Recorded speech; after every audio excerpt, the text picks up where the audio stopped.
Ut nakakapamura ka naman, sir, nakakatawa ka. Kayo po ba, bulan o ano? Nabayaran na naman yata kayo o bayad talaga kayo? Kayo po ba'y nagbubulag-bulagan o nagbibingi-bingihan at nagkikipit-balikat lamang? Anong sasabihin niyo? Naibangon? Nabibiim ang ekonomiya ng Pilipinas sa loob lamang ng 2 taon? Diyos ko po, sir. Kayo po ba, ano pong nangyayari sa inyo, sir, ah? Kayo po ba'y bulag talaga? Huwag niyo pong linlangin ang mamamayang Pilipino.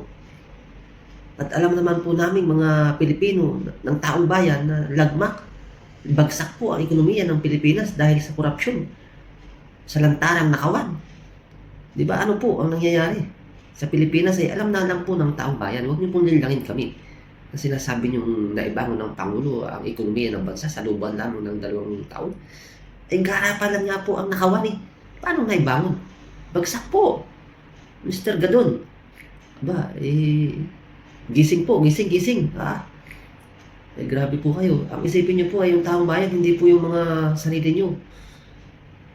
Tama nga rin naman. Ang iniisip niyo lang yung sarili niyo dahil paldo na kayo, di ba? Paldo na ang mga pamilya niyo at mga kamag-anak niyo. Eh, paano naman po kaming mga mahihirap na nagbabayad ng tamang buwis at tax at dugod pawis para lang mabayaran namin ang aming tax. Pero nanakawin niyo lang. Ninanakaw lang ng administrasyong ito tapos lulukuhin niyo lang kami na umangat ang ekonomiya ng bansa. Mali-mali po yan. Gising po, gising.